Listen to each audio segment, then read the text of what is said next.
Fight আমরা খেয়াল করছি এই মুহূর্তে এজির প্লেসমেন্ট বেটার বুড়ির আমরা বাইরে থেকে ভেতরে ঢুকবে জানে না কোন প্লেয়ার কোন পজিশনে ওপেন করে বসে আছে সো বুড়ির আমরা চাইবে একটু সাবধানে পুশ করতে গ্রেনেডের হামলা করতে উপর থেকে রেড জোনটাও তাদের উপরে রয়েছে এখন সো এজিদের সাইফাকে দেখতে পাচ্ছি বাইরে বের হয়েছিল নকডাউন হয়ে গিয়েছে গোল টু সিচুয়েশনটা এখন ক্রুশিয়াল এজিরা চার্জ করছে উল্টো বুড়িরামদের উপর ভেরি হার্ড বুড়িরাম ইউনাইটেড আজকের দিনে বারংবার প্রমাণ করে এসেছে তবে এই দি ওয়াসানাকে কনফার্মেশনটা দেওয়ার পর এই মুহূর্তে ফ্লুক্সের গর্জন লক্ষ্য করলাম গুড বাই টিম বুড়িরাম ইউনাইটেড একটা বিতর্কিত এন্ট্রি টিম ফ্লুক্সোর তবে এই বিতর্কিত এন্ট্রিতে এইজি গ্লোবালদের এবার যেন মাথায় হাত যাবেন কোথায় প্লেয়ার গুলো বেশ বাজেভাবেই লুজ করেছে এইজি গ্লোবাল তবে সব মিলিয়ে ভালোই যাচ্ছে টিম রেড হক্স এর পারফরম্যান্স মাত্র এই ফ্যালকনের একটি প্লেয়ারকে ডাউন করা হয়েছে 4টি এলিমিনেশন পয়েন্টের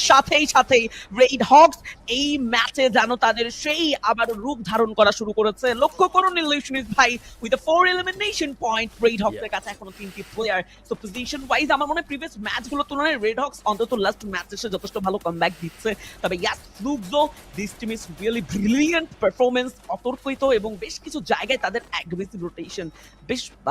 প্রশংসনীয় বলতে হয় তবে এই মুহূর্তে ওয়াগড্রা এন্ট্রি নেবেন Fluxo and Wag in a single line point একেবারে 90 ডিগ্রিতে ফেস করবেন তবে এইজি গ্লোবালদের জন্য এই ফাইটটা ভেরি টাফ ভেরি টাফ বাসেস কারণ এখানে হচ্ছে ফ্লুক্সের সাথে সাথে ওয়েগও এখানে এন্ট্রি নিয়েছে সো আই গেস টিম এই জিরা বুধ হয় বিপাকে পড়বে তার আগে ফ্যালকনকে আমরা দেখতে পেলাম এলিমিনেট হতে বুধ হয় আই গেস টিএস এর হককে দেখলাম কুটুসকে লুফে নিতে আরএচকে ব্লেডকে লুফে নেওয়া হয়েছে এন্ড আরএচকে টিম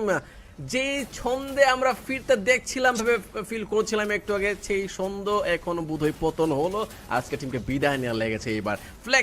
ফ্লুক্সের সাথে ফাইট নিচ্ছে এজিরা যেখানে ওয়েগরাও রয়েছে ফাইটটা একটু বেশি টাফ দেখায় ফিল হচ্ছে যে এখানে ওয়েগরা বিপাকে পড়তে যাচ্ছে so sad exactly was the ওয়াগ বেশ বিপাকে পড়বেন ফ্লুক্সো সেই অ্যাগ্রেশন শুরু থেকেই ধরে রেখেছে কনসিস্টেন্টলি এন্ড রাইট নাও ওয়াগ তাদের একে বেশ কিছু প্লেয়ার লুজ করেছেন আমরা টিকিউ কে দেখছিলাম তাকেও কনফার্মেশনের চেষ্টা ছিল রিকলটা পেলেও মনে হচ্ছে না ওয়াগের জন্য এই ফাইট এত ইজি হবে অনেকটা লং এ গিয়েছেন তবে সেখানে গিয়েও কোনো প্রকার সেফ প্লেস পাইনি পিএলএস 1 কনফার্ম করা হয়ে গেছে এই প্লেয়ারটিকে আমি একসাথে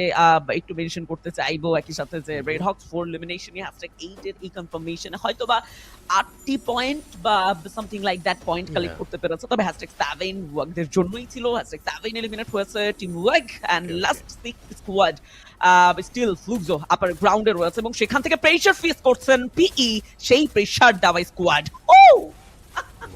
ওয়াও এখন টিম একটা এলিমিনেট হতে দেখলাম মানে একটা যে মিস্টেক হয়তো হয়ে গিয়েছিল আমি ভেবেছিলাম ফ্যালকন বোধহয় এলিমিনেট হয়েছে but Carrero is still alive so Falcon in the game again এখানে জিওডব্লিউ সবচেয়ে বেটার পজিশন অবটেন করেছে বাকি যতগুলো টিম রয়েছে তাদেরকে উপরে যাওয়া লাগবে একের শরীর একে ঘেসে কিন্তু তারা শুধুমাত্র একা টিম জিওডব্লিউ যারা হচ্ছে একটু স্পেস পাবে উপরে থেকে মুভ করার টিএস ভার্সেস পি একটা ফাইট আমরা দেখতে পাচ্ছি জিওডব্লিউ যদি এখানে এন্ট্রি নিতে চায় বা একটু চার্জ করতে চায় তাহলে পসিবল বাট না করাটাই উত্তম যেহেতু এই দুটো টিম একে অপরের সাথে ফাইট করে ওইদিকে মন নিবে ইজি একটা বুয়ে পাওয়ার চান্স কিন্তু এখনো জিওডব্লিউর হাতে রয়েছে এখনো রয়েছে হাতে তবে জিওডব্লিউ প্রিভিয়াস ম্যাচগুলো ধরে যেভাবে খেলছে ইটস কমপ্লিটলি ডিফারেন্ট এন্ড আমি ফিল করছি লাইক এই টিমটা এই ম্যাচটা তো একটা ভালো পজিশন ক্যাপচার করার ট্রাই করবে অন্তত #2 তবে মাস্টার সেখানে টিম সলিডদের জন্য অবশ্যই একটা কথা তো বলতেই হয় ঠিক প্রথম কয়েকটি ম্যাচ শেষে যেখানে টেবিল টপে দেখেছিলাম টিম সলিডকে এবার যেন এই টিমটি বারংবার প্রেসারই নয় শুধু ম্যান পাওয়ার লুজ করছে আর একবার জিওডব্লিউ এর সামনে প্রেসার ফেস করতে হলো টিম সলিডকে এলিমিনেট করা হয়েছে পুরো লাইন আপটিকে নট ব্যাড ব্রিপের সাইড থেকে প্রেসার এসেছে তবে right now last two squad that is P sports versus GOW go and it's a 4v3 battle রেশিওটা যদিও গোলদের কাছে বেশি তবে এন্ট্রিতে ফ্রন্ট ফেসে কোনো প্রকার কনফিডেন্টের কমতি নেই গোলদের কাছে এলভিটি নো লেন এন্ট্রি নিয়েছে প্রথমেই তবে প্রথম চার্জটা যাবে এলভিটির সাইড থেকে পিও কে সবচেয়ে ভালো পজিশন মেইনটেইন করতে দেখতে পাচ্ছি যেখানে চান্স ছিল জিওডব্লিউর আগে ভাগে ভালো পজিশন মেইনটেইন করার বাট তারা এখন কেন জানি ধরাশায়ী হয়ে যাচ্ছে মেন পাওয়ার হারেছে স্টিল একজনের লাইভ এন্ড সেটাকেও লুফে নিতে আর বেশি সময় নেইনি টিম পিই। Wow. চমৎকার একটা ভুইয়া আই গেস কলটু দিনের আজকে Overall previous matches standing টি এবং standing the table topper it's none other than Team P Sports obviously বুয়ার সাথে 12টি প্লেসমেন্ট পয়েন্টের সাথে 9টি এলিমিনেশন পয়েন্ট যুক্ত হয়েছে টোটাল 21 কালেক্ট করতে পেরেছে ইন এ সিঙ্গেল ম্যাচ সেকেন্ডের রয়েছে team Falcon no bad not bad 20 on also bad position পিছিয়ে যেতেই হবে তবে হ্যাশট্যাগ 3 তে রয়েছে Go Sports with 20 points Fluxo 13 point নিয়েছে 5 নম্বর পয়েন্ট থেকে এজি গ্লোবাল 12 পয়েন্ট নিয়েছে, সলিড নিয়েছে 11 পয়েন্ট নিয়ে রয়েছে 6 নম্বর পজিশনে, মুভি স্টার আর 9 পয়েন্টে 7 নম্বর পজিশনে, এন্ড রেড হক 7 পয়েন্ট নিয়ে রয়েছে 8 নম্বর পজিশনে। সো ভালো তো হয়নি মোটেও হচ্ছে ফিনিশিং আজকে লাস্ট ম্যাচে মোটামুটি ধরা যাচ্ছে না সেটা। যাই হোক ওভারঅল স্ট্যান্ডিং যদি খেয়াল করি গোল টু এজি গ্লোবাল দিন শেষে টপ পেয়েছে সবগুলো টিমকে, রয়েছে 1 নম্বর পজিশনে নিয়েছে 79 পয়েন্ট, তাদের একটু নিচেই রয়েছে ফ্লুক্সো নিয়েছে 78 পয়েন্ট, রয়েছে সেকেন্ড পজিশনে। Team Falcon hashtag 3 71 point last match গুলো দিয়ে যেন কামব্যাক দিয়েছে মিডল থেকে একেবারে টপ 3 তে। তবে দীর্ঘ নিঃশ্বাস থাকবে লাস্ট দিকে থাকা স্কোয়াড গুলো বুরিরাম ইউনাইটেড হ্যাশট্যাগ 10 এ 54 পয়েন্টের সাথে ওয়াগান রেড হকস থাকছে হ্যাশট্যাগ 11 and 12 এ 27 and 24 পয়েন্টের সাথে।